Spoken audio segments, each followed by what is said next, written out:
Panels, we're now going to take up the severability issues in Texas v. United States as applied, as it were, although it also could be considered a full facial challenge in light of the December federal district court ruling. The very quick recap, that court ruled on partial summary judgment that the individual mandate in the Affordable Care Act, as amended by the last Congress, has become unconstitutional as of January 1, 2019, and the rest of the law cannot be severed and saved to QED. Now we're on the way to the Fifth Circuit Court of Appeals, and the House of Representatives under new management just joined this litigation party. A few stipulations up front.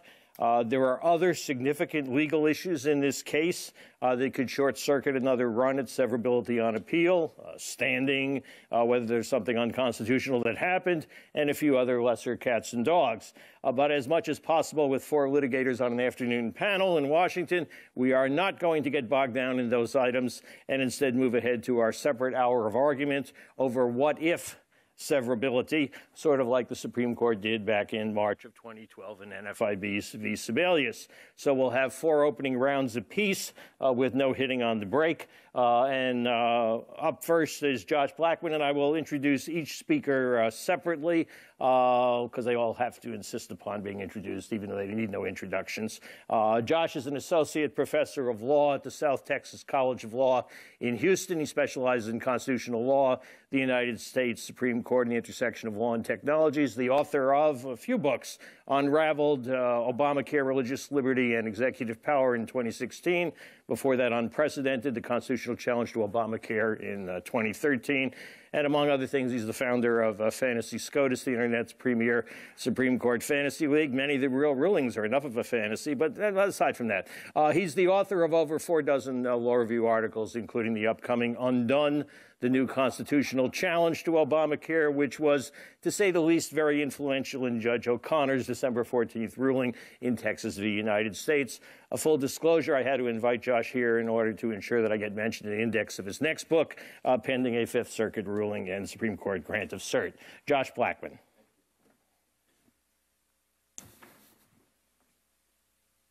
Thank you very much. For me, talking about Obamacare feels like the movie Groundhog Day.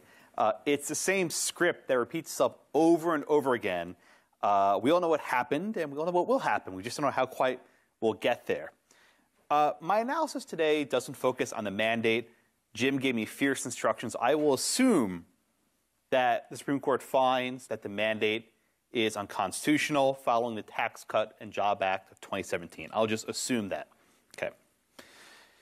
The resulting question then is, what is the remedy for this constitutional violation? I think there are 4 possible ways that the Supreme Court can go.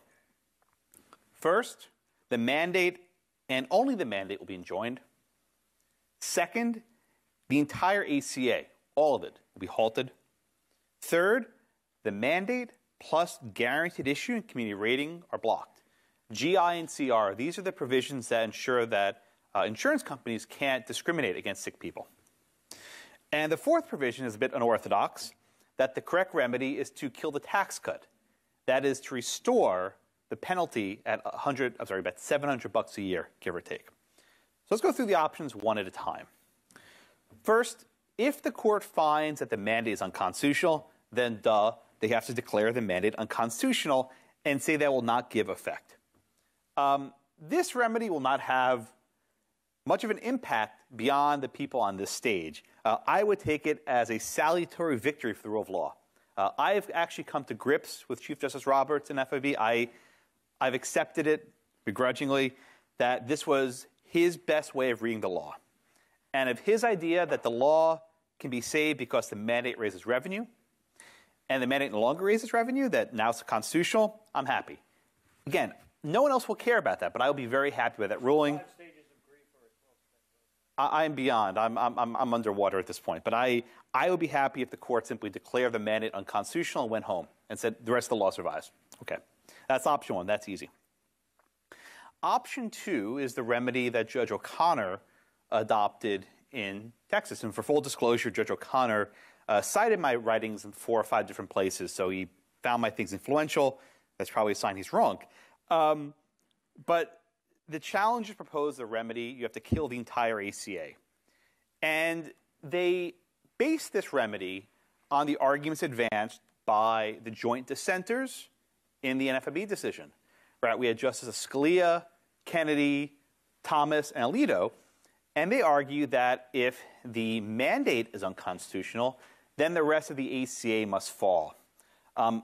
Even back in 2012, right, before all this went on, I was skeptical of the all-or-nothing proposition. I thought that aspects of the ACA could possibly be salvaged. The Medicaid expansion, perhaps a few other provisions, probably would exist independent of the ACA. So I didn't fully agree with the joint dissenters back in 2012. I could be persuaded, but I was still a little bit on the fence about this. But Judge O'Connor found that the remedy that should be adopted is to kill the entire ACA pursuant to basically what the the dissenters did in 2012. Okay. I want to focus now primarily on options 3 and 4, which I see is where a lot of the attention should be focused. In 2012, Solicitor General Verrilli argued to the Supreme Court that there was a remedy to be had. If the court found that the mandate was unconstitutional, the correct remedy was to declare the mandate unconstitutional and also chop off the guaranteed issue and community rating provisions, the GI and CR. Now, why did Verrilli make this argument? Right? Why did he say that the court should strike down other parts of the law? The Obama administration took the position that the mandate was essential to the pre-existing condition protections. Okay? And it didn't make this argument up at whole cloth. It looked to findings in the statute, right? The ACA didn't have a severability provision like we usually know it. It did have express statutory findings in which it said in different places, I think at least twice, that the mandate was essential. That's the word it used. Essential to the operation of the GI and CR marketplaces. And Verrilli argued that without the mandate, these provisions couldn't function. Okay. Maybe you agreed with that in 2012. Maybe you didn't. I found it actually pretty persuasive in 2012, but that doesn't matter. Fast forward till 2017. After the Tax Cut and Jobs Act was enacted, Attorney General Sessions, who's been in the news recently, made a finding. And he argued that the Trump DOJ would not defend the mandate and would also argue that the GI and CR provisions would have to go if the mandate was unconstitutional. He defended the rest of the ACA, so he didn't quite go as far as Texas. He said, I am keeping the same argument that Verrilli adopted 5 years earlier. Now, I know the common response is, wait a minute, Josh. We know exactly what Congress thought in 2017, right? They didn't want to kill Obamacare. They made the decision that the ACA can exist without the mandate. I agree, right? As a matter of politics, the mandate never actually worked. I think the penalty was always too small, and it was not effective at nudging people into the insurance marketplace. There were lots of exemptions and waivers, and it wasn't enforced well. I'm with you. But that's not the only question we have. There are different ways of measuring legislative intent, right? Now, Congress can express its findings in a statute. Congress can express its findings in a committee report. They can express their findings in a floor statement, right?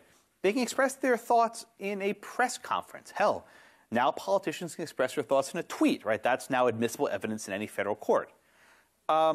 So if you were to poll the members of Congress in 2017 who voted for this bill and say, can the mandate exist? Can the ACA exist without the mandate? They'll say, yeah, sure, the mandate's not necessary. That doesn't win the day, right? That's not enough. And the reason why are these statutory findings I mentioned. These are findings that Congress adopted by bicameralism and presentment. They're in the law. They've not been repealed. The mere fact that Congress did something inconsistent with these findings does not affect an implied repeal of those findings. Now, you may say, Josh, wait a minute. These findings are not enough to save the law. Maybe that's right or wrong. But the mere fact that Congress took an action inconsistent with the statute doesn't render a duly enacted statute invalid. So I think Sessions was actually correct to look to these findings. Now, I think Sessions screwed up. He could have defended the severability with ease. So I don't agree with his decision not to defend the GI and CR. But I think there's a credible argument, right? I think there's a credible argument that because Congress hasn't repealed those findings, as a matter of law, the mandate was still essential. And that's why I think there's a good position to take. I haven't actually come to a firm conclusion, but there's a good position that the GI and CR provisions have to go. Now, would this be the end of the world? No. Almost every state in the union has some form of guaranteed issue in the book, right? If we repeal guaranteed issue tomorrow in California, these other states suing, nothing would change. Their GIC are even more strict than the federal standard. This is not like our other favorite case, King v. Burwell, where if the challengers won, states would lose lots of money. States are fully competent to enact GI and CR. It's popular as hell. In fact, I wish Congress would enact a single-page statute imposing GI-CR as an independent basis. I don't care about healthcare policy. It's irrelevant to me. I mean that sincerely. It's not my thing. I do care about faithful application of the law. So I think it's a plausible solution for the court to kill the GI and CR in the same ruling that Verrilli argued in 2012. Now, option 4 is the funkiest, and I mean this because I didn't buy it at first, but I've come around to it a little bit, right? Let's think of it this way. In 2017, Congress did something bad. They took a statute that was constitutional, and they made it unconstitutional, right? They knew, or they should have known, that by dropping the penalty to 0, they were rendering the ACA unconstitutional. I knew it. I was watching, I was like, wow, man. They just made Obamacare unconstitutional. I was watching the debate, right? I'm sure their staffers realized this. How then do you resolve a constitutional violation where later in time Congress does something to render an earlier in time statute unconstitutional? Well, there's an old case. It's old, from the 1920s, called Frost versus Corporation Commission of Oklahoma. An old case, but still cited every now and then. And Frost teaches a lesson that when you have this sort of later in time action that renders an earlier statute unconstitutional, the remedy is to kill the amendment. You heard me right. The remedy would be to actually reimpose the penalty. Then everything's copacetic, right? We're back in John Roberts' world. Everything's happy. I know this sounds nuts, but I think there's actually some weight here, right? If we take the position seriously that what Congress did in 2017 was unlawful, then the remedy is to kill what Congress did in 2017 and raise the penalty back to $700 a year. Now, I don't go full hog on this remedy because I don't think it's available in Texas versus United States, or Texas versus Azar, whatever they're calling it nowadays, right? Why? No one in the Texas case challenged the tax cut. Courts don't have this sort of red pencil they can just strike out any provision of the U.S. Code they want, right? There are a limited menu of options available in the Fifth Circuit, and I don't think one of those options is killing the tax cut. Now, in Maryland, the Attorney General of Maryland, his name is Tom Goldstein. Actually, he's not, but Tom is their de facto AG, filed a lawsuit challenging the tax cut. Now, that's a funny question about standing. Do you have standing to challenge a tax cut, right? They're removing a penalty from you. It goes back to the mandate debate. I don't think Tom has standing. I think it's a problem. I don't think you can challenge the tax cut because it's actually removing a burden, which you can say the same thing at the mandate. We go in circles all day. But I think you have to give some weight to the argument that the possible remedy is reimposing a tax, which then creates an even more bizarre circumstance. If the Supreme Court rules that all these people who didn't pay a tax have to pay a tax, we're all, tax delinquents, right? Now we have to pay back taxes, and there's penalties, and I don't even know what that. So in other words, this case is messy. It's messy. It's unpopular. No one liked it except for maybe me and 3 other people, right? This is not good for Republicans. It's not good for really anyone. But I start from the principle that I believe John Roberts. He made his ruling. I believe he thought that was the best ruling he can have. And let's see if he stands up for it. Thank you all so much. I look forward to your questions and answers about Obamacare or the wall or anything else. Thank you. Thank you, Josh. You were able to come out in favor of 4 different positions somewhat, which is a good goal, and it's good for business. I tried. Our next speaker is ILYA SOMIN. He's professor of law at George Mason University, author of a number of books, including Democracy and Political Ignorance. So Yeah, more of the latter than the former, but why smaller government is smarter, that's right. And the grasping hand, Kelo v. City of New London and the limits of eminent domain, and also co-author of A Conspiracy Against Obamacare, the Volokh conspiracy in the healthcare case. He spent a number of years as co-editor of the Supreme Court Economic Review, previously clerked for Judge Jerry Smith, the U.S. Court of Appeals for the Fifth Circuit, so he's been in the Fifth Circuit before, interestingly enough, and ILYA also earned a J.D. from Yale Law School, and he's on the brief, one of the briefs that is quite critical of the plaintiff's argument in Texas v. U.S., and I suspect he'll be filing more often again in the future on that front as well as others. And ILYA. he was my property professor at George Mason, so always an honor to sit with ILYA. Josh's most important credential, which wasn't mentioned, is that he's one of my former students. Thank you. I can't imagine that was omitted in his bio. You can go up. Okay, that's fine.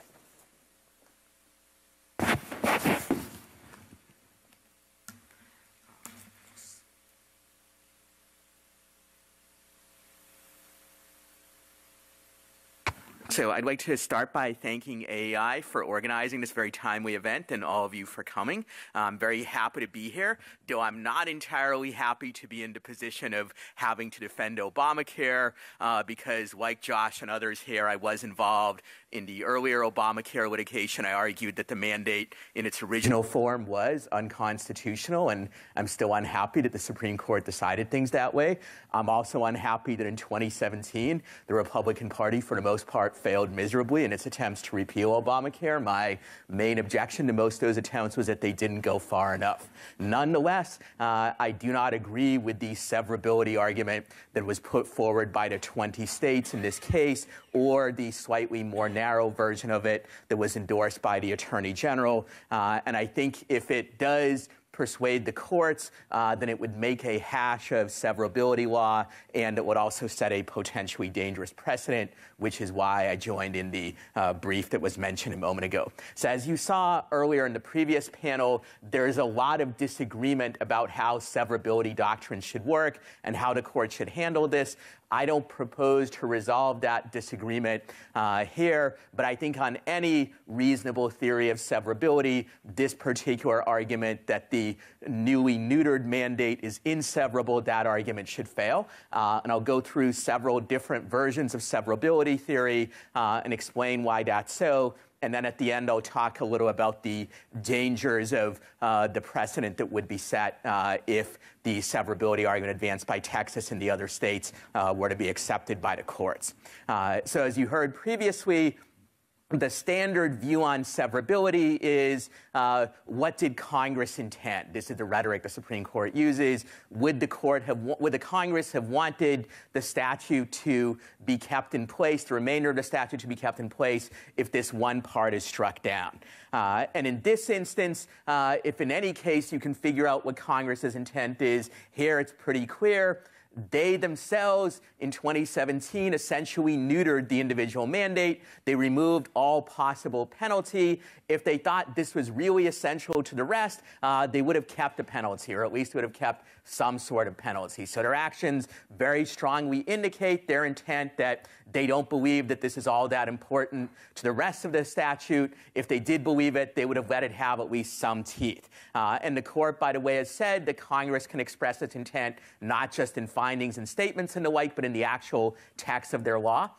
Making the mandate completely toothless is a pretty powerful statement of congressional intent. At the very least, it suggests that Congress prefers a situation where the rest of Obamacare, or most of the rest of it, stays in place, whereas the mandate gets neutered or eliminated entirely, to a situation where either Obamacare gets repealed entirely or one where the mandate is kept in place like it was before 2017.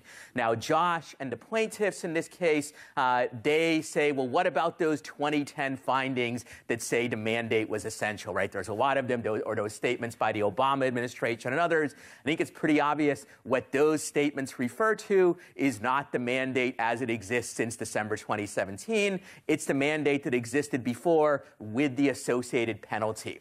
I think you can look far and wide and not find any member of Congress or the administration or any other critical political actor who thought that, or who thought then or thinks now, that what's really essential to Obamacare and its operations is a mandate that has no teeth whatsoever. This just isn't true, and no relevant political actor, to my knowledge at least, believes it.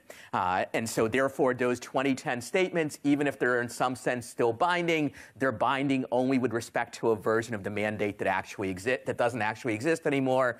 They're not binding with respect to the one that's before the court, which is the one that's essentially neutered. And I agree that the neutered mandate is now unconstitutional under John Roberts' reasoning. The court can and should strike it down, but that doesn't mean that the rest of Obamacare is inseparable from it. Now, some people say we shouldn't look to the intent of Congress. Maybe even some argue that intent is just a meaningless concept when you're talking about a multi-member body with hundreds of different people. What you should look is sort of how does the statute actually work? What would be the practical effect on the rest of the statute of removing this thing? And such calculations can get murky. John Harrison mentioned in the earlier panel, they might descend into policy judgments that are contestable. But in this case, I think it's pretty obvious that removing a mandate that has been completely neutered would have virtually no effect on the operations of the rest of the statute. I think that's pretty clear, and therefore, from this sort of more practical approach, you end up with a similar result. Finally, there's some people, including the recently appointed and confirmed Justice Kavanaugh, who argue that what we should really be doing, or what courts should be doing in the area of severability, is to, as he puts it, cut the statute to the narrowest extent possible unless Congress has indicated otherwise in the text of the statute. Cutting to the narrowest extent possible means just removing what's left of the mandate, not removing the entire thing or removing large parts of the rest. He does mention the text of the statute, but the text of the statute nowhere says that the mandate as it currently exists is inseverable. Indeed, nowhere does it even say that the original mandate was inseverable as such. It just said that it was essential or extremely important to the operation of the rest. Whether or not that was true of the original version of the mandate circa 2010, it's not true of what's left now. Finally, what happens if, contrary to my expectations, the Fifth Circuit and ultimately the Supreme Court buys the severability argument that's advanced by the states? I think it would set a potentially dangerous precedent, and one that people on different sides of the political spectrum have reason to worry about. One big potential impact of this is that it would make the courts in the future reluctant to strike down parts of laws. If striking down one, even a relatively small part of a big law, means that there's a good chance the whole thing has to go, many courts will be very hesitant to do that. Now, maybe if judges who are as libertarian as I am would not be hesitant, they would say this is a feature rather than a bug, but probably 99% of judges are not like that. They will hesitate to create a situation where the entire statute is lost for want of a small nail, particularly if it's a politically sensitive major statute like the ACA. So therefore, I think the end result of this will be the courts will be tempted to allow a lot more unconstitutional activity to go through, which strikes me as a bad thing. Similarly, Congress might become more reluctant to repeal parts of statutes. Obviously, if the key swing voters on the December 2017 Tax Act, if they had thought that this would lead to the collapse of all of Obamacare, they probably would not have voted for the act. People like Murkowski, Collins, the late John McCain, and so forth. And if in the future Congress thinks that repealing one part of a law a big major law could cause the whole thing to come crashing down, they would be less likely to do it. That, too, strikes me as not a very positive consequence of going this route. So I don't know for sure what the courts will do. I think ultimately they will not go for the severability argument on appeal and in the Supreme Court, but I admit I could be wrong about that. Screwy, surprising things have happened previously in the Obamacare litigation, so we'll have to see what happens, but it seems to me that on any reasonable interpretation of severability doctrine, this particular severability argument or this particular inseverability argument deserves to lose. Thank you. Thank you, ILYA. You conjure up visions of whenever you approach ACA litigation, you're nearing the Bermuda Triangle, and the usual instruments don't seem to work.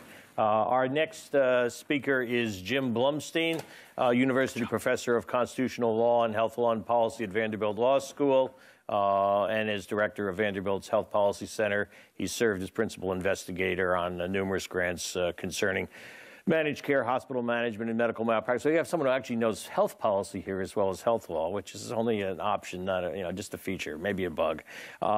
He was elected to the National Academy of Sciences Institute of Medicine, was awarded the Earl Sutherland Prize, which is Vanderbilt's preeminent university-wide recognition for lifetime scholarly contributions. He also served as former Tennessee Governor Phil Bredesen's counsel on TennCare reform, not as campaign manager for the Senate race, I believe, and has participated actively in a number of Supreme Court cases, arguing 3. Jim is a creative litigation strategist, I would point out. Some of you may recall he was the key developer of the Medicaid coercion argument that led to the ACA's Medicaid expansion becoming a voluntary option for the states in the 2012 NFIB v. Sebelius ruling. Jim BLUMSTEIN. Thank you. Thank you, Tom.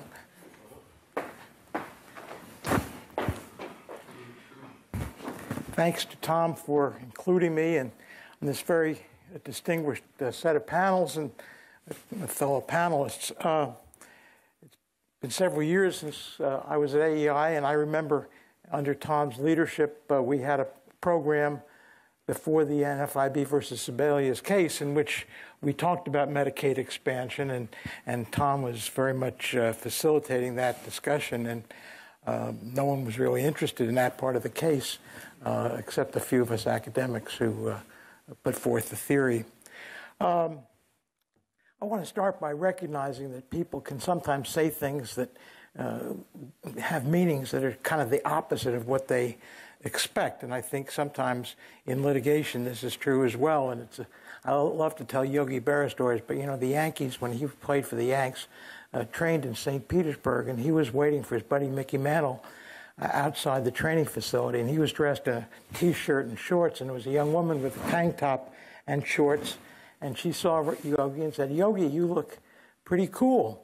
And so Yogi said back to her, because she was dressed the same way, she said, "Well, you don't look so hot yourself." That's not really what he meant to say. But that comment has more than a temperature dimension to it. And so sometimes things we say are not exactly what we mean, and that was a bit of a malapropism. First, I want to quickly go through the background. Josh and others have touched on this, so I'll kind of run through this. But basically, in constitutional law, the federal government doesn't have inherent powers, unlike states. There must be a source of authority to act. And with respect to the Affordable Care Act, the government put forward basically 3: the Commerce Clause, the Necessary Proper Clause, and the taxing power. The Supreme Court clearly, 5 justices, held that the Commerce Clause and the Necessary and Proper Clause did not provide a constitutionally valid basis for enacting the Affordable Care Act. The Chief Justice split with the other 4 in that coalition of 5 justices and concluded that the Affordable Care Act could be justified under the taxing power, and only under the taxing power. And so when Congress in 2017 passed a bill as part of a tax cut bill, it undercut the constitutional foundation or basis for justifying the individual mandate in the Affordable Care Act. It was no longer revenue raising, couldn't be seen as a tax, and I think other fellow panelists have said this. ILYA, I think I heard him say, I don't want to put words in his mouth, but I think I heard him say that he agreed with that the stripping away of the revenue and the tax law undercut the validity of that portion of the Affordable Care Act. So the question then is, how far does the relief go? Is the relief limited to the individual mandate itself, or does it have legs beyond that? And so here's where we get into our discussion about severability. And basically, I don't want to kind of redo this, but essentially the bottom line on severability is you leave as much of the law intact as you can, you give effect to congressional will, and then you ask, and this was added in the Murphy case, is the end result one that Congress would find or that the court would find is acceptable? And we have examples of where the court has struck down laws. I'll mention today prominently where the court struck down or invalidated laws, very significant laws. The Graham-Rudman Hollings legislation was struck down in its entirety, and the line item veto legislation was struck down. And yet we have other examples like the sentencing guidelines, like the Booker case, where the court is kind of trying to find what cuts can be made and to retain the overall theory. I find the Booker case not to be very satisfying as a matter of judicial surgery, but there are precedents on both sides. And so my bottom line here is that severability doctrine is quite imprecise. There are some broad parameters, but there's tremendous amount of judicial flexibility. And the courts are asking a difficult question of whether some excisions can stand, or whether, as a result of some of the excisions, the whole law must fall. And that is to say, a court may undo the entire structure because of the uncertainties of what Congress would have wanted, the uncertainties of how all the pieces fit together, whether you have so much that's cut out that you have essentially a termite-infested structure, and the whole thing has to go as a result. And so I think there's an element of political determination as well, and to dress it up with my former teacher, Alex Bickle, who talked a lot about dialogue between the courts and the political branches. And ultimately, the idea is if courts undo a portion, who should redo the legislation? And Bickle was famous for saying that's a dialogue where courts should kick back to Congress and let Congress redo the political dimensions. In my reading, that's essentially what the district judge did in the Texas case, is that he kicked it back and said, we're going to undo everything, and then force the Democrats and Republicans, as much as they don't like to talk to each other these days, to come back and provide a political fix. And I'm going to undo everything, set the table, and in a sense, force the parties to come back and renegotiate this. So in the ACA, and Justice Ginsburg says this in the NFIB case, tried to retain a market-based approach, not a Medicare or a Social Security approach. Justice Ginsburg recognized that Congress could have established a social welfare approach, but didn't do so. What the objective of ACA was to keep a market-based approach in place, and then to offset some of the adverse consequences of the market-based approach when you add these social welfare provisions to it. So that's basically what they tried to do. And what makes a market work in insurance is that a market assumes that there are similarly situated people in a pool, and maybe 20% in the pool are going to get really sick. 80% may not really have a good deal out of their insurance. And at the end of the day, you buy into the pool because you think you may be one of the 20%. In a sense, you hope it's the 80%. But in any event, you pay in willingly because you're insuring against a risk that may occur, not one that has already occurred. And the problem with the guaranteed issue provision is that it undermines insurance. There are a lot of things you can say about the guaranteed issue provision, but you can't call it insurance. It's not insurance. any more than buying life insurance when you've been diagnosed with cancer. Everyone knows intuitively that that won't work. Or with my students, I give the example of your neighbor has a fire and the wind is blowing in your direction, and you call your insurance company and say, oh, sign me up for fire insurance. Well, it may be that you really need fire insurance then, but it's not insurance. It's a form of after-the-fact social welfare judgment. It's a social insurance idea, not a traditional insurance idea.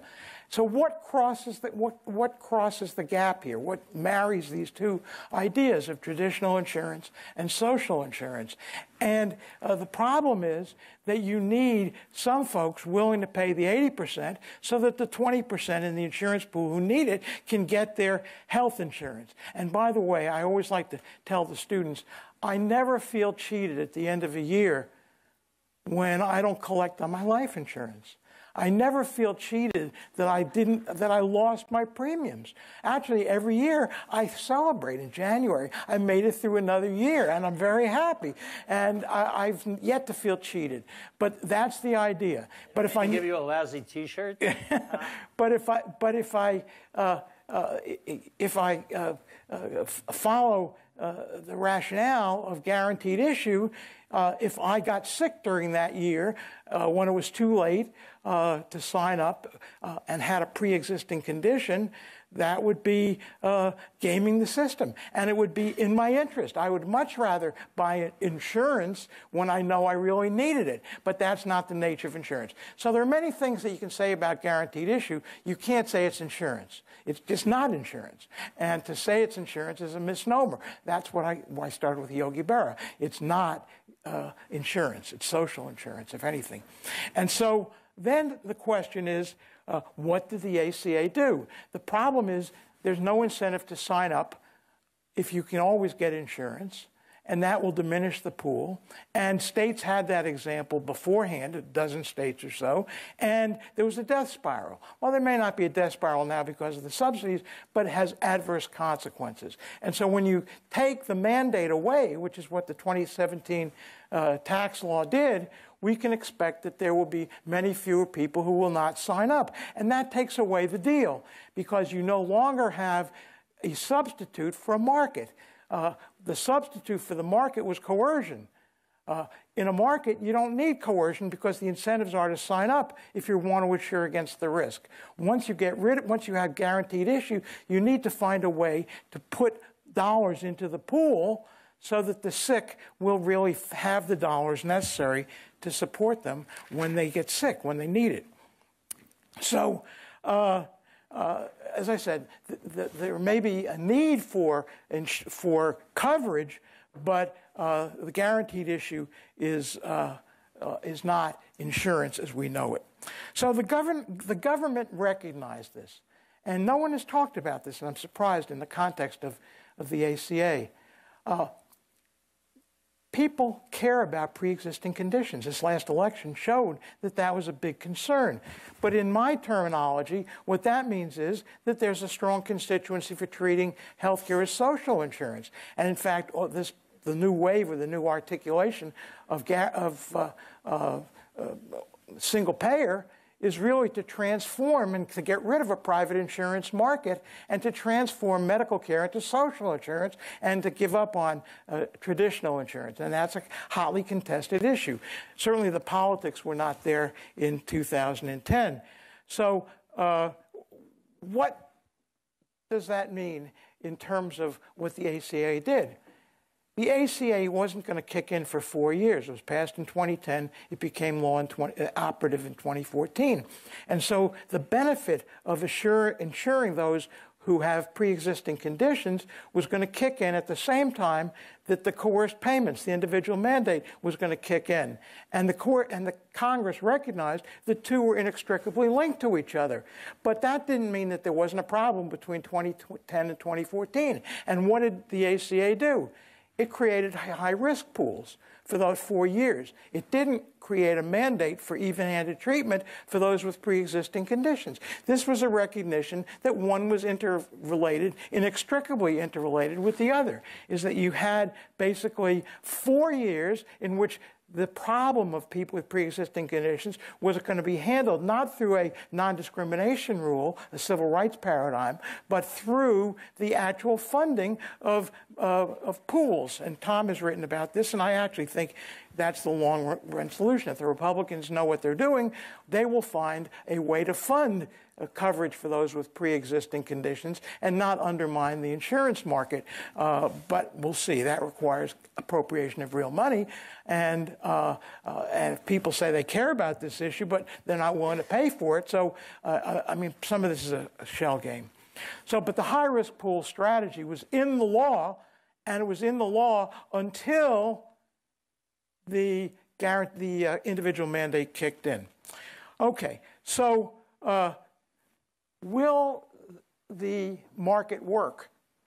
There's some evidence that the subsidies will offset the experience that we saw in the states before the enactment of the Affordable Care Act, but still, no one disagrees. So, but we don't know. The new law just went into effect last month. That's a lot of projection by the Congressional Budget Office. We don't know where that's going to turn out. But the CBO thinks that the subsidies will end the death spiral. But certainly they don't deny, and nobody can deny, that for the 20% or 25% who are not subsidized, the prices will spiral tremendously. And I think clearly Congress would not have caused this kind of effect for the 25% had they known that that's what was going on in 2010. So I think ultimately when you look at the history, the reality of what Congress did, and then ultimately the insight of the Justice Department and the enforcement mechanisms, I think that the deference that's owed to the Justice Department as the enforcer, ultimately I think, and that's where I was before the district court decision, I think that where the Justice Department came out is likely where the courts will come out, where the Court of Appeals will come out, and I think ultimately the Supreme Court will come out on this case, and some deference will be given to the Justice Department on that, and there's internal justification within the Affordable Care Act itself. Now, what the surprise was in the district court opinion is how far-reaching the invalidation was. And I must say, I didn't think the court would go that far. I've reread the joint dissent in NFIB. I've read the district court's decision here, and I've moved from, I don't think that's what's going to happen, to an agnostic position. I think it's not unreasonable to expect that a court will say, basically for dialogic reasons, and also because fixing the law requires something like the Booker case, the sentencing guidelines case, where the court is going to have to figure out what stays, what doesn't stay, what stays and what doesn't stay. And I think the district court, I think, did quite a good job. There's been a lot of criticism. I know that ILYA has written about this, but I think it's actually Jonathan Adler and Abby Gluck, who are on the brief, wrote a rather uncharitable op-ed piece on this. I think it's a tougher case. I think it's a harder case about what the right answer is. And it requires courts to figure out and to repair what a political determination is about who are the winners and who are the losers. There are taxes in this law. There are reductions in payment to Medicare in this law, all premised upon an architecture that is supposed to fit together. And if you lose one part, I think you go back and ask the hypothetical, what would Congress have done? They won no Republican votes. They won in the Senate. They had 60 votes, which was the minimum they needed to offset a filibuster. And so any single senator would have killed the bill. And many parts of the bill were aimed at getting the individual votes. Harry Reid was a master at crafting together the politics of the Affordable Care Act. So at the end of the day, I think the question is, what is the role of the court here? And the court has often said that it wants to play the least political role possible, the most deference. And that's a fair question to ask. What is the least political role? Is it to figure out whether the insurance companies are getting unduly screwed or not? Is it to say whether the Medicare reduction in hospital payments was inappropriate, or the payment for these various taxes that were designed to pay for the benefits? Hard to say. And under the circumstances, I've come towards leaning, although I'm not quite over the line yet, I've come towards leaning to think that the district judge is right in this case, that the politics are such that courts can undo, but the Congress has to redo. And this is the Bekelian idea of dialogue, is that ultimately there's enough support for the Affordable Care Act, other provisions, that by putting this into the political forum, there may actually be a salutary effect, which is, guess what? The Democrats and the Republicans may have to talk to each other. And it may force the conversation where grown-ups will be in the room and have these conversations. As Tom mentioned, I worked for Democratic Governor Phil Bredesen when we were doing TennCare reform. I would recommend that he be involved and help to solve this problem as a good kind of mediator in between person, a Democrat, but who doesn't mind talking to Republicans, and in this case, hiring one to help them do TennCare reform. So I think that's where I am at this point. Whether the court finally, should the court go there, is its institutional integrity at risk? I think this is something the court has to weigh. I think it will turn ultimately on two of the justices who were not here, Chief Justice Roberts, who didn't opine about this issue. And part of me says they should take the easier case, which is support the Justice Department position. There's another part of me that says the court can really help to repair the political system here, but it'll come at some political cost to the court. So what would I do if I were on the court? Stay tuned. It's hard to know. I ain't going on the courts, but stay tuned for what others are going to do. And I could see, even if I were asked by some of the justices what to do, I could see a fair case to be made on both sides. And I have to end by remembering Harry Truman's comment about he always wanted to have a one-armed economist because all the economists he consulted said on the one hand this and on the other hand this. That. And I'm sorry, on this issue, I'm a two-armed economist, not a one-armed economist. I think there are strong arguments that cut both ways, and neither side is frivolous. It's asking for projection about political outcomes that I don't feel is certain at this point. Thank you. Thank you, Jim. We could, on the other hand, just line them up end to end is another way to deal with one-armed economists. We're a few grown-ups short of that room you're envisioning, but we'll see what happens.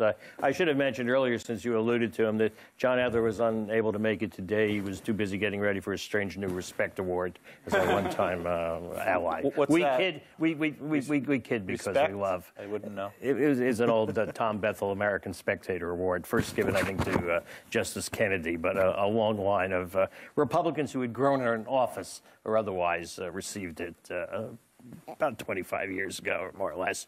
Our final speaker is Ted Frank, Director of Litigation and co-founder of the Hamilton Lincoln Law Institute, a public interest law firm.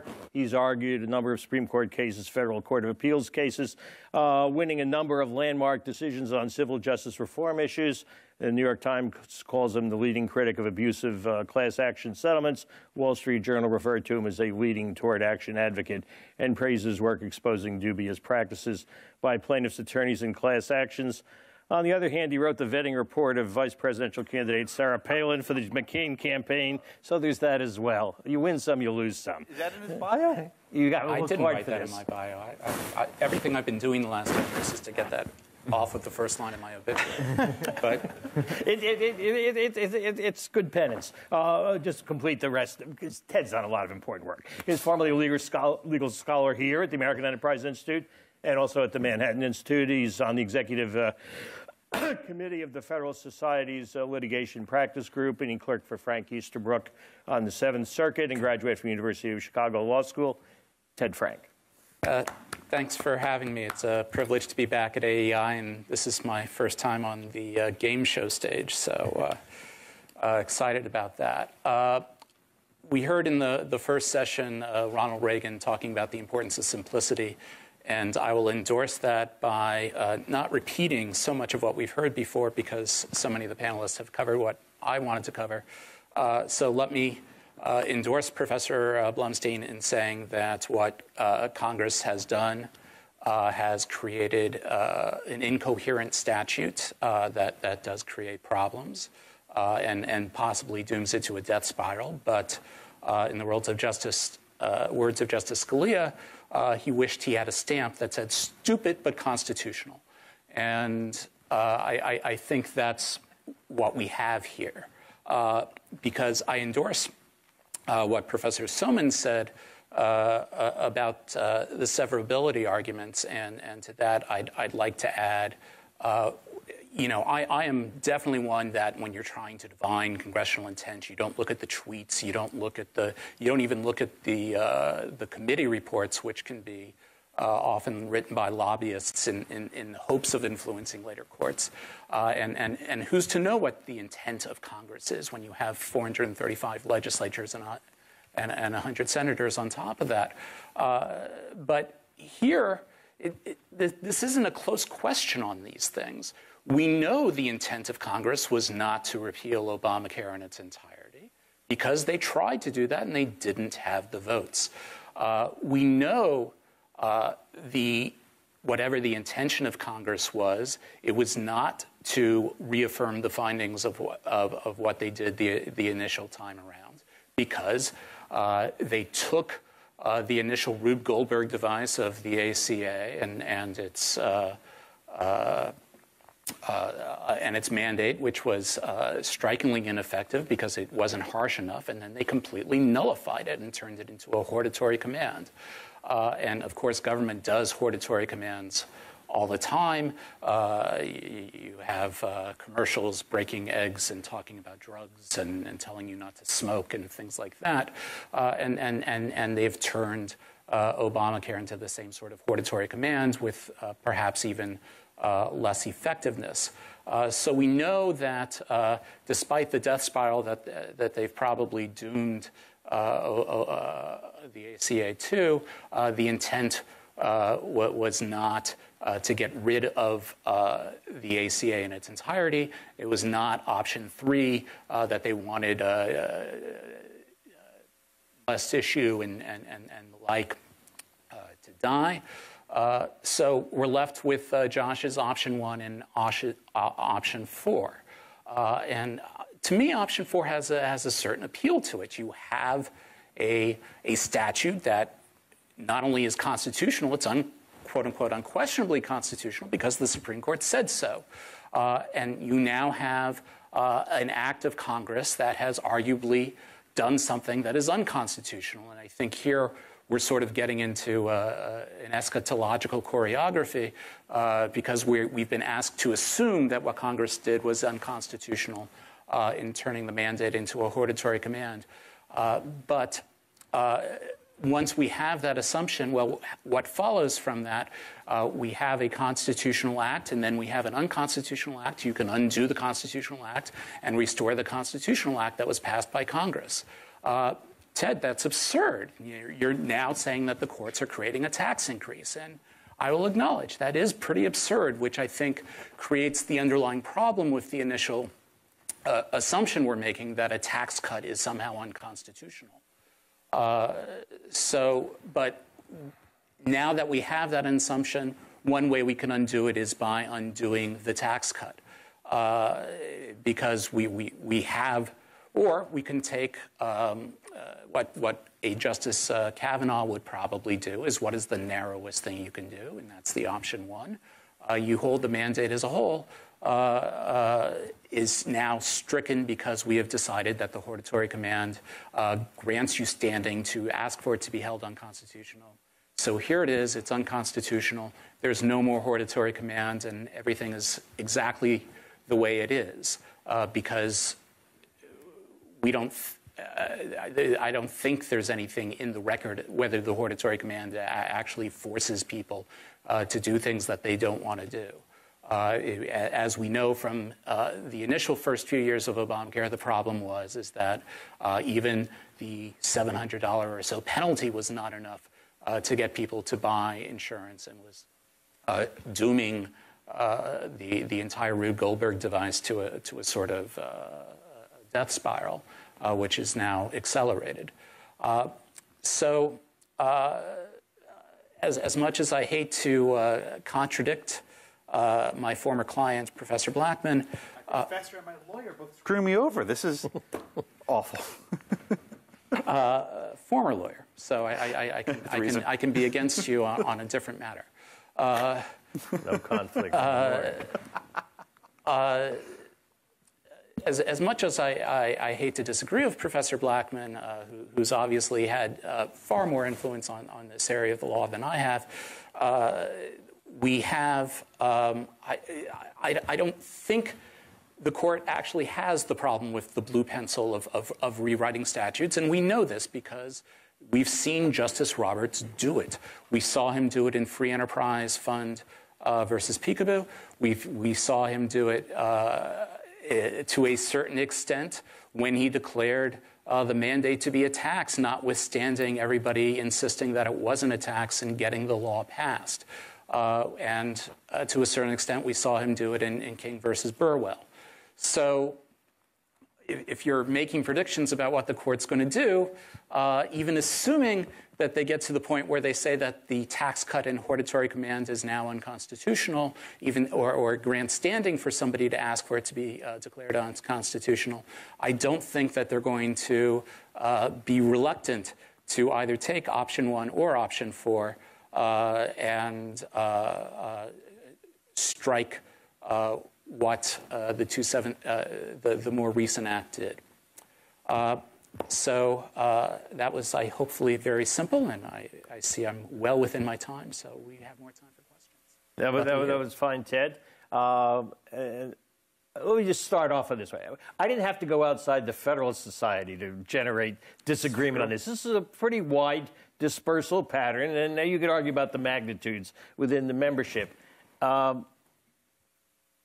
Is it just the bizarre nature of where we've been with the ACA that leads us in this place? Or is there something underlying in how the courts go about their business that maybe brings this more to the fore? Is it an institutional problem or a one-off of just a long, strange trip in terms of this piece of legislation?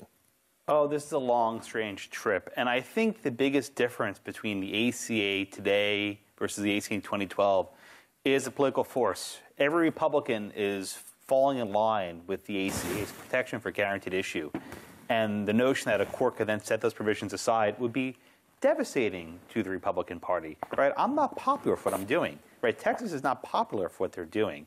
You don't need to talk about your personal life. Oh, no, my personal life, there's none. This challenge is not popular. So the dynamics are very different. President Trump, in the same breath, says, I want to protect pre-existing conditions and also want the court to set aside the pre-existing conditions. It's very difficult. So there's been a lot of interesting and unusual stuff in the ACA litigation to this point, but I think this case is very different in its dynamics from the previous ones. The previous ones largely divided the expert community along ideological lines. If you were a conservative libertarian constitutional law expert, high likelihood you thought that the individual mandate and the Medicare or the Medicaid expansion were unconstitutional, which I did think. Whereas if you were a liberal, high likelihood you thought that they were perfectly fine. Here, Josh is almost the only expert of any prominence who have publicly spoken out in favor of the position either of Texas or the one the Justice Department has taken. So this is sort of a more screwy and weird argument. That doesn't by itself mean that it's wrong, although I think it's wrong for substantive reasons I explained before. But I think whereas the previous litigation divided people along standard lines of division about federalism and mandates and the nature of congressional power and the like, so that you split them along lines that you've seen for a long time in the community of experts around this issue. This case, I think, is more of a moonshot or more of a Hail Mary, whatever you want to call it. That doesn't mean it's absolutely impossible for it to succeed. Sometimes, the Miami miracle happens, and much to my annoyance as a Patriots fan, they got that Hail Mary and scored the 69-yard completion on that weird pass. But this, I think, is more like that than what we saw in the previous rounds of Obamacare litigation. Sounds like the phrase you're searching for is orphan lawsuit. We're not having paternity files. Well, there are 20 states that are filing it. That's correct. So there is some political muscle behind this lawsuit, which gives it some measure of credibility. But it's striking that in the expert community outside of those immediately involved politically, there's very little support for the severability argument. There is a lot of support for the argument that what's left of the mandate is unconstitutional. I support that myself, but the big political stake is on this other stuff. What does it invalidate any of the rest of the ACA? But it's not only ideological. I think part of the issue is what happens once the law would be repaired in the way you describe, and I think then you have the Justice Department as the enforcement agency coming in and saying, given our expertise as the enforcers, at least the guaranteed issue part and the community rating part have to go. It's not a political choice. And that's where I think Josh's insight that the politics have changed could lead to a bigger bang. And I think the fact that the politics have changed would suggest that the court would say, here's a time for dialogue. And that's what the district judge in Texas has done, is to say, we're not going to kind of piecemeal this. Ultimately, it's not targeted only at one part of it. It's the whole law is going to have to fall and be redone. So, I mean, I don't think I'm still not there myself about where I think it's going to come out. But I really disagree on the question of guaranteed issue and community rating. I think that there will be deference to the administration, and that would be a way to split this. And I think that ultimately that may or may not be popular. I think the Republicans would be smart to have in place a stream of dollars for high-risk pools, which I still think is the better way of dealing with pre-existing conditions rather than, in a sense, undoing the insurance market. Is there a statute of limitations on, for want of a better phrase, owning up to past fictions? I mean, we've built a big pile of things that supposedly this law was about, the program was about, and then we've moved that line in different ways. This is really a timing issue. I know you're arguing the 2017 Congress pretty much blew all that up. And Josh is saying, no, some of the stuff they did in 2010 still matters, whether it's the findings of fact. Once upon a time, CBO said a lot of stuff that those cannons don't fire in the same direction the way they used to in terms of the impact of the mandate. So where's the intent, and whose intent at what point in time, and what was Congress doing or not doing, or is everybody pretty much out to lunch? Sure. I'll take just a slight exception with my former professor and my former attorney who was ganging up on me. I don't think that it's a neutered mandate. And if you don't believe me, that's fine. In November 2017, the Congressional Budget Office and the Joint Committee on Taxation wrote a report. And the report said, quote, with no penalty at all, only a small number of people who enroll in insurance because of the mandate under current law would continue to do so solely because of a willingness to comply with the law. That's not Josh. That's this Joint Committee on Taxation, CBO. The number's small, right? I don't know what that number is, but it's a fairly small number. At least for some people, the mandate still has a legal effect. And if that mandate still has some legal effect, it's small, it's bitty-bitty. But if that mandate still has some legal effect, then Congress's findings in 2010 about the mandate being essential still hold. And in the findings from 2010, there was no mention of the penalty. There was only a mention of the mandate. If you read John Roberts' opinion on the mandate, he doesn't even mention the penalty.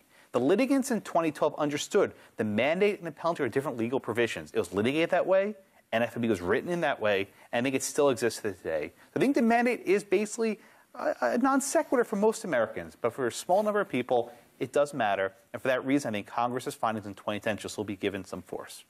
So I think those findings clearly apply to the law as it existed at the time, and the assumption was that it wouldn't be just limited, the effect that they were seeking, to that small number of people who would be influenced by this even without the penalty. What they wanted a much larger number of people so as to avoid the kind of problems that Jim BLUMSTEIN was talking about.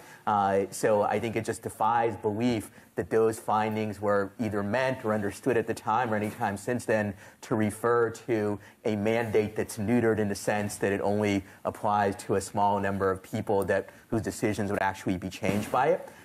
If you want to push the neutering analogy somewhat farther, you might say that some sperm are still swimming through the channel, but not nearly enough. But not nearly enough to actually impregnate anybody. It only takes one, ILYA.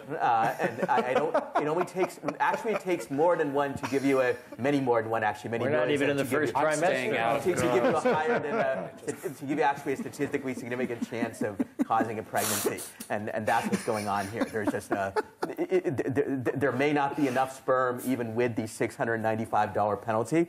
There definitely aren't enough without any penalty. But what if that one sperm is Michael Phelps? So it's. I'm done. Okay. Well, it's. Okay. I'm done. Still not enough. We'll move out of that bank. Yeah, but I think that there are 2 points about. I had this listed as kind of to talk about if we in the Q&A. I think all that we can look at in the 2017 law is that it was a tax law, and there were internal constraints within Congress about what could or couldn't be considered. So now there's an argument that, okay, the Republicans tried and didn't succeed in repealing and replacing, and there's a broader political context.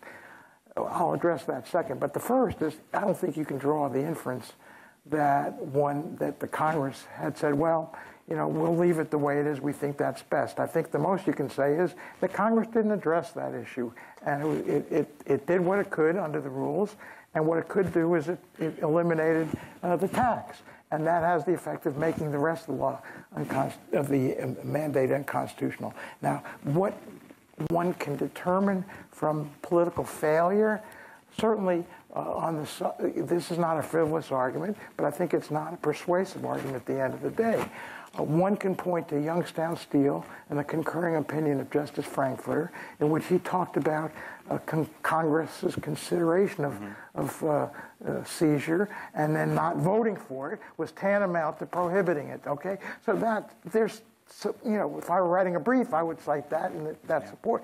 But ultimately, that doesn't really pass after the Chadha line of cases, which is to say that the problem with that is the president didn't have a chance to veto, and it was never presented to the president. So ultimately, I think that part of Youngstown Steel is on very questionable grounds. And to draw an inference about what the Republicans could or couldn't do in 2017 is not strong in light of the internal structure of the ACA itself, the phase-in of the provisions on guaranteed issue, the risk pools and so forth. So ultimately, I don't think it's a frivolous argument, but I think it's not a persuasive argument. How much of this is what people criticize lawyers for doing, which is you're stretching something as far as you can in a literal sense and saying we're going to, make you be stuck with it until you can get out of that box, because we have the overlay of what this is supposedly the official language said one thing, and the underlying reality turned out to be very different. Can we talk about politics for a minute? I think ultimately, we are all academics, and we want to see how courts handle these things. But there's another political dimension here, is that the Republican Party used an awful lot of political capital to put 2 justices on the Supreme Court. I think Chief Justice Roberts can't be ignorant of that. He is trying to maintain some independence and so forth. But there's a political dimension. The Trump supporters will go berserk if they don't get something out of this deal. It may already be there. Well, if they don't get something out of the deal, which would be a minimum of what the Justice Department says is enforceable. So, I think we can't be totally ivory towers here as well, is that there are a lot of blood and sweat that went into the Kavanaugh appointment, the Gorsuch appointment, to the president's constituency supporting the appointment of judges who will see the law in a certain way. And so I think that's kind of an overlay here that we don't like to talk about. I don't like to talk about it. But I think one has to see that. And the courts can come away with taking out a middle ground, and which will be the Justice Department position, which is where I ultimately think that they'll come out. But to ignore that is to ignore the reality. Well, in 2012, staring down the barrel of the gun, it was like, no, we can't do this because of other things that real-world practical consequences. We're 7 years later, maybe 8 years later. This is an awful lot. I mean, I know we've got examples of courts knocking out big programs. That's an awful lot to unravel, even if you try to buy some time and pretend that the parties will come together. Doesn't that just put like a practical curb on whatever you might want to imagine in Supreme Court Fantasy League, as opposed to what real people do? I mean, one major difference in the political change is when you're striking down Obamacare in 2012, you still have a functioning market that the world can return to. And that has been wiped out by 7 years of ACA. And there's nothing in place for it. And it would be chaos. And there would be a lot of political capital for the Supreme Court to come down with a 5-4 decision getting rid of guaranteed issue and community rating. And it's not just Justice Roberts that wants to preserve that, but Justice Kavanaugh, who had a very contentious confirmation proceeding, so I'm told, has an interest in demonstrating himself to be an independent justice and not Trump's puppet.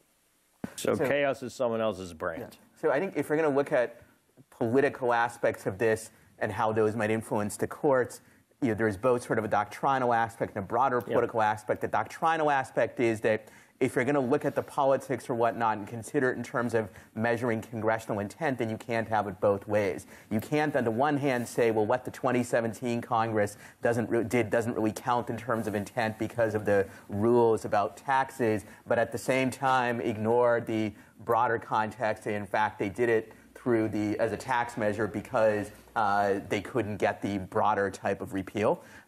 So if Congress had wanted the broader repeal and had the votes to do it, they would have been able to. So I think that's pretty crucial.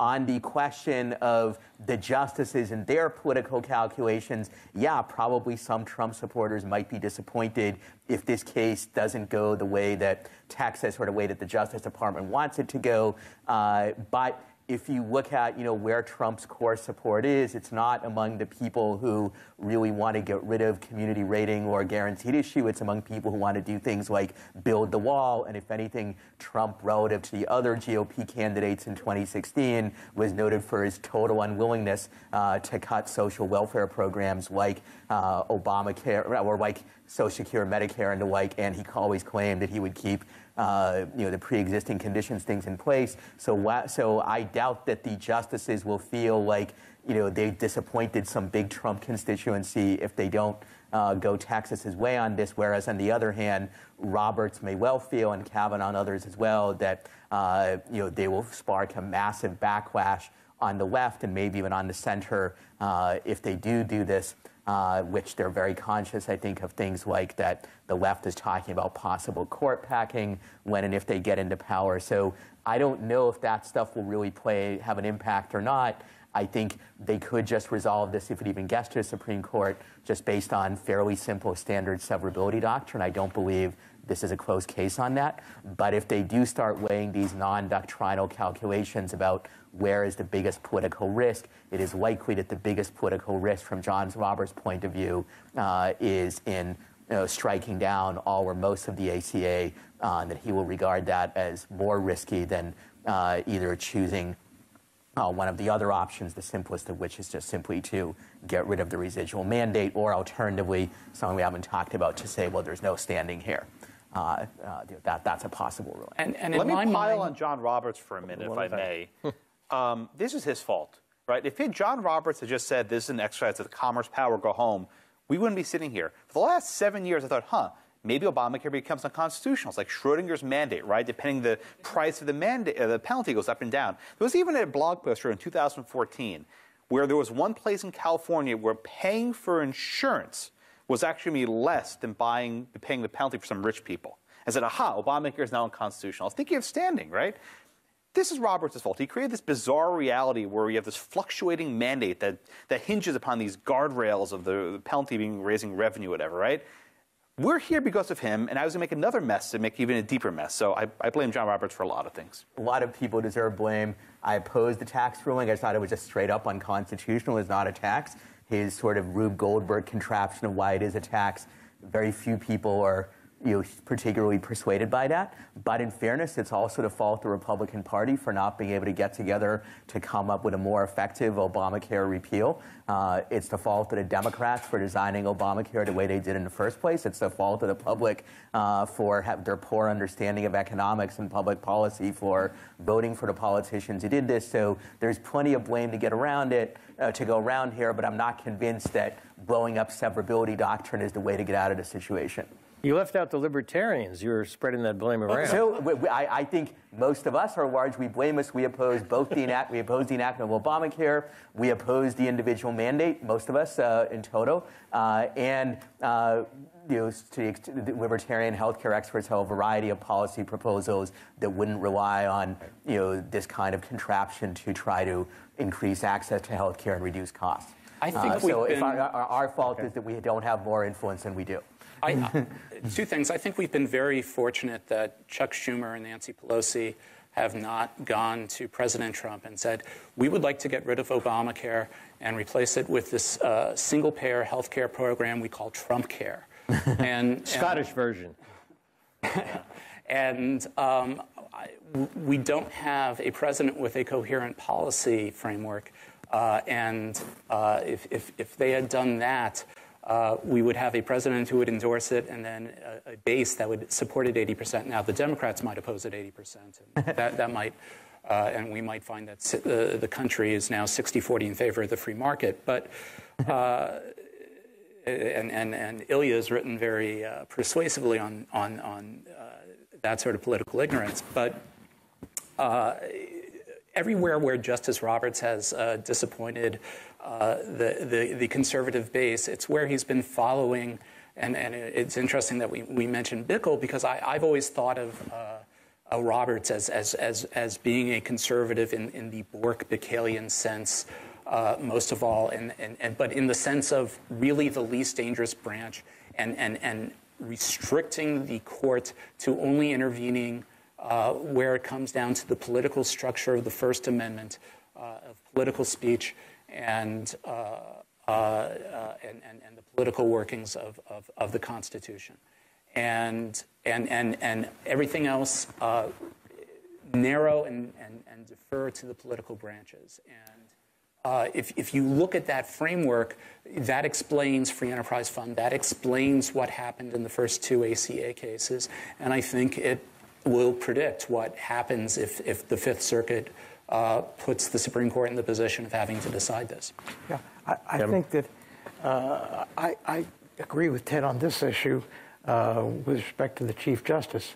I may be the only one who thinks that he actually handled the tax issue correctly from a broader Supreme Court role point of view. I don't disagree that doctrinally he was not on strong grounds, but in terms institutionally, for a court to strike down a popular administration's major social legislation looks very Loechnerian, and I think ultimately, I think for the person next to him for good old days for the court to find a way to uphold the legislation, even if it's on, dare I say, trumped-up grounds, I think was actually institutionally justifiable. It was not, as I said, it was not the only answer, but I think it was not even the best answer, which he acknowledged, but it was a plausible answer. So I think in 2012, that was not an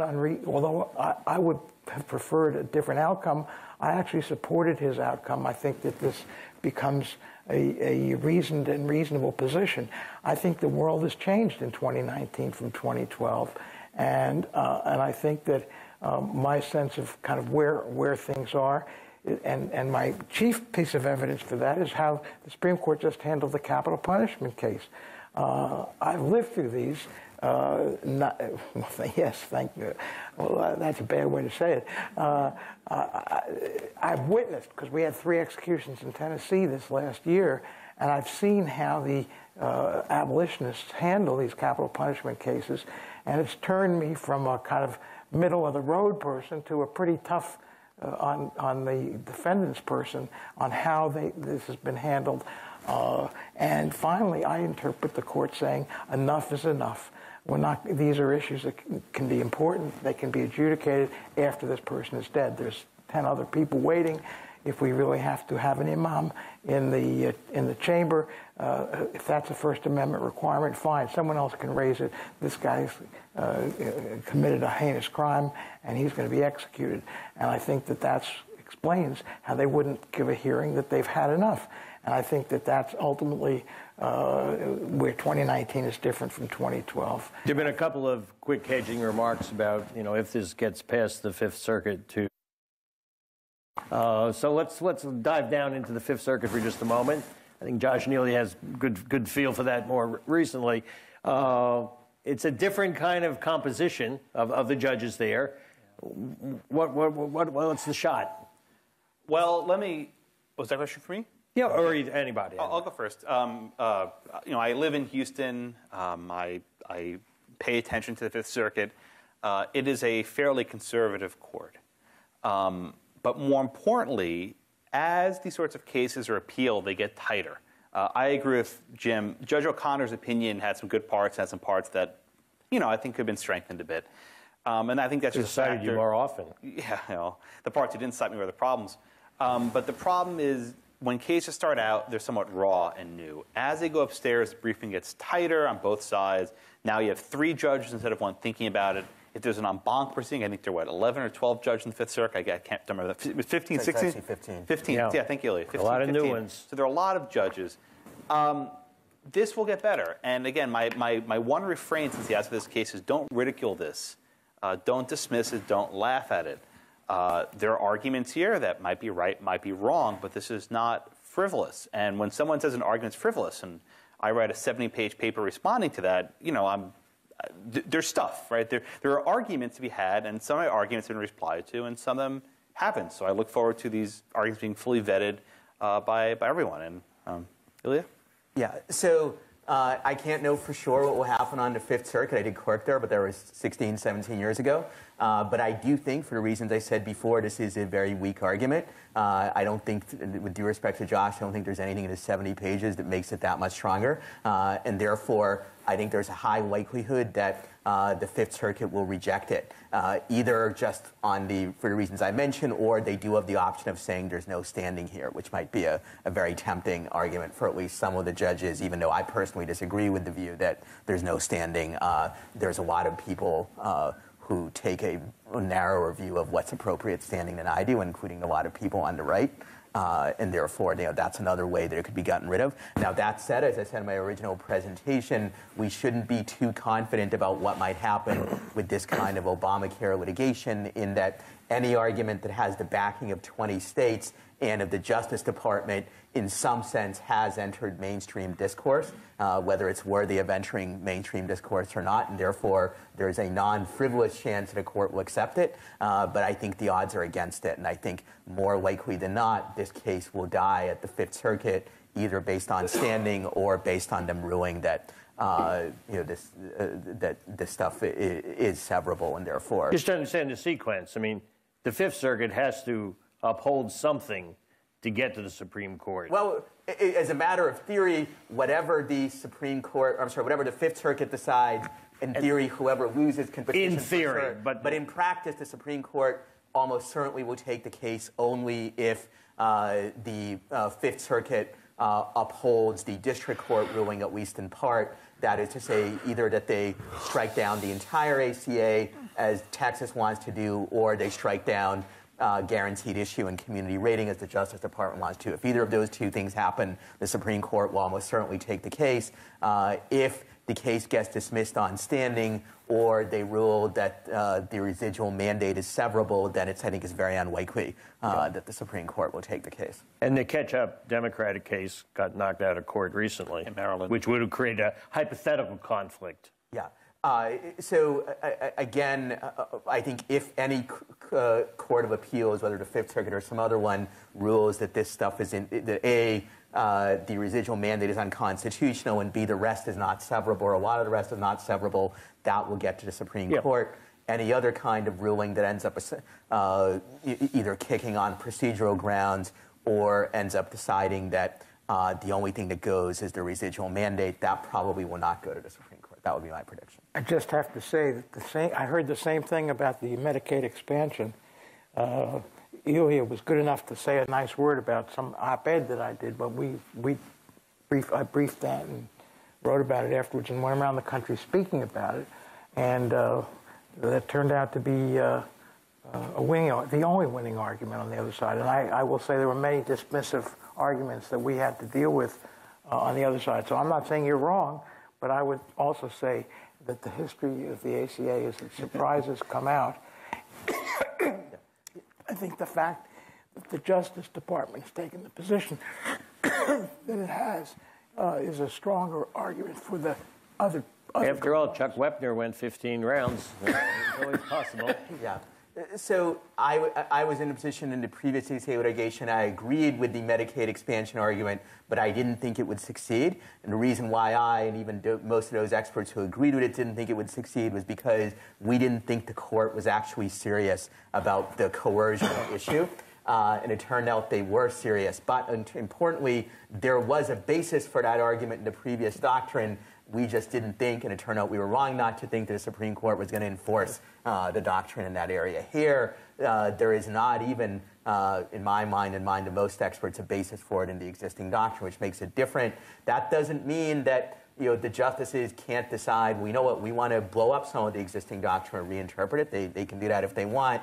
That possibility exists, or they can say, we're going to defer to the Justice Department. Actually, that's very unlikely that they would do something they otherwise wouldn't do just to defer to the Justice Department on something like this. But it is a different situation. I don't see how the existing I guess I certainly think one can make that claim with respect to the ancillary provisions, but the Justice Department provisions would not, going along with that, would not be blowing up the previous doctrine. In fact, it would be pretty easy to fit within previous doctrine, which is why I think the Justice Department kind of stopped where it did, and it's based upon both an understanding of the insurance markets, an understanding of the phase-in provisions of the ACA with respect to pre-existing conditions, and in terms of intent, I think it's pretty clear. Again, you think the 2017 is important, but I think if you look back to the enacting Congress, it never would have gotten enacted. That's why the Obama administration was so dogged in wanting to preserve the whole structure, the individual mandate. Otherwise, why defend it? So what gives the game away here is the reference to the enacting Congress. The relevant enacting Congress is the one that created the mandate that exists now, or what's left of it, not the one in 2010. It's just not plausible, I think, to believe that there is a congressional intent, either in 2010 or in 2017, to say that a mandate that's virtually neutered is actually essential to the rest. I think that's the problem under existing doctrine, or frankly, under any reasonable version of the doctrine. I share my co-panelists' frustration that conservative views on constitutional and controversial issues are often ridiculed and not given fair shakes by academia and the press. But though they laughed at Galileo, they also laughed at Bozo the Clown. And sometimes there are weak arguments that are being made that we should be standing up against. I'd like to do a little bit of a heat check for our very patient audience. We've had a long discussion. We can continue it on. I wanted to see if anyone had any particular questions or comments in the form of a question. So let me start down front with Sarah, just to give a fast ID and then your question. Sarah Hansard with Bloomberg Law. Sarah Hansard with Bloomberg Law. I just want to clarify. It seems like most of you are saying that you don't think that the individual mandate, now that it's been neutered, as you said, you don't think that it's constitutional anymore. You just have most of you think that they won't throw out the rest of the law. I'm assuming you do think that the mandate is still... I'm trying to get a clear reading on you don't think the individual mandate is still constitutional anymore. Is that what I'm hearing? I would take the position that a mandate without any penalties isn't really a mandate and doesn't have a constitutional problem. It's no different than a please don't smoke ad. Josh disagrees with me and has whatever CBO finding on that. But in the absence of so much as a slap on the wrist, I think it's just a hortatory speech by the government. Yeah. So I think I also disagree with Ted on this a little bit. Not only Ted, but a number of commentators have said, well, if the mandate has no attached penalty, it's not really a mandate anymore. It's like an ad. But I think the difference between this and an ad is that there's still a text in the law which says you must do X. It doesn't impose any penalty if you fail to do X, but the text is still there. And therefore, if what the text tells you to do is something that Congress doesn't have the power to tell you to do, then it's still unconstitutional in my view, even if there isn't an attached penalty. Some people say, well, there are a few other laws like this, like the flag code, which has these instructions for what you must do with the American flag, but there's no penalty if you fail to do it, like you hang up the flag in the wrong way or you make it, or you dirty it in the wrong way. I'm pretty comfortable in saying that, maybe the flag code is unconstitutional too. I think the Republic, as shocking as it may be to say this, I think the Republic will survive the striking down of the flag code if this were to actually happen.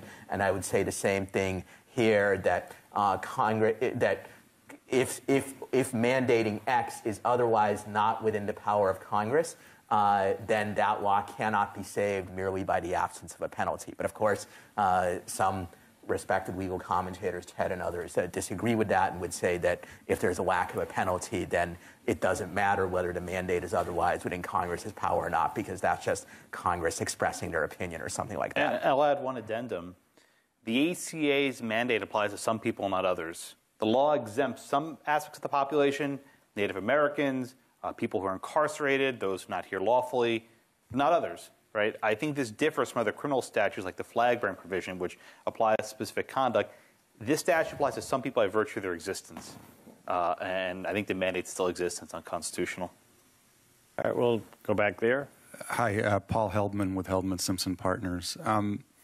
Let's just talk about June 2020, maybe later. I'm interested in your I'm interested in your timing as question one, but also if the Supreme Court decides to take the Justice Department position or the O'Connor position, how does that play out practically? Does the court create a special master? Do they create a transition period? How do they think about the unwinding of the law and the new market? So this is a really good question, and I think it's an additional reason why, if you assume the justices will be influenced by political considerations, this is an additional reason why they might not want to do it, and that is that, as Ted mentioned, this is a really big beast that has been around for several years. It has fundamentally changed the structure of the healthcare market, I think, in not so good ways, other things people think in beneficial ways. But either way, unwinding this big structure is going to be extremely difficult. And there might have to be some kind of transition period for it. There is previous precedent relating to things like what do we do when we've had school segregation for many decades, and do you then have, when we say that's unconstitutional, you then have to immediately desegregate. Similar other cases. Much of that experience with trying to do this gradually under the supervision of judges was not an easy one. It was not an entirely happy one, and the court may be willing to do it in cases where they either think, A, there's a lot of political support for it, or B, they think there's a really important constitutional principle to be vindicated that they believe must be upheld, as I think was true with Brown versus Board of Education. I do not believe, I could be wrong, but I do not believe there's a 5-justice majority that thinks there's a principle here that's worth going through this kind of pain. And to the extent that justices are influenced by these kinds of practical difficulties, especially, by the way, in the middle of an election, right, with the 2020 election. If you think of Roberts as somebody who doesn't want the court to be a major football in the middle of an election, the court trying to oversee this transition process in the middle of the 2020 election is another kind of thing that I suspect that's not the sort of thing that Roberts wants to see playing out on TV every day if it happens during the election. Like I said before, I think they could well just get rid of this on standard doctrinal grounds and not even think about these political considerations. But if in Roberts' mind or other justices' mind this is a close call doctrinally, it could be that their mind would be tipped against the O'Connor position or the DOJ position based on the practical difficulties like that. 15, 20 years, they could work it out. Yeah. So desegregation ultimately took 15, 20 years. Yes, this is probably would be less complicated, but it would be far from trivial. Yeah, I don't disagree on the Roberts perspective. I do think ILYA overstates the impact on the market because it will not affect the group market, the self-insured market, the ERISA. It won't affect Medicare, Medicaid. So it will be a sliver of the market. And what you're doing is restoring the ability of insurance companies to do experience rating and look at other factors, other insurance considerations. Justice Scalia never liked to have prospective overruling, but I think that here, if they wait till the next enrollment period, it's not anything like desegregation. I think that way overstates the complexity that would be involved. And I think there would be also state options. There's state law in some states. They would expand or establish or reaffirm guaranteed issue. So I think the practical problems, which are very real, and I agree with Ilya's perspective that the chief would not want to get the court in the middle of that. But I don't think that the guaranteed issue or the community rating is anywhere near the order of magnitude of anything, even the sentencing guidelines, certainly not desegregation or any of those big institutional reforms or the Apprendi cases. I mean, there's many cases where the court has gotten itself into a thicket and continues to have to deal with it. But this, I think, is actually a lot easier and not as big as the broader issues that would happen if everything went. I think that would be, I mean, because if everything goes, then you're talking about grant programs, you're talking about other kinds of benefits that people are getting as a result of their financial benefits. And I think that is a practical matter, even though I'm to the point where I think that may happen. I think that would be much more disruptive, and I think those considerations would be significant. All right, we have time just on these two, I don't think it's as big a deal.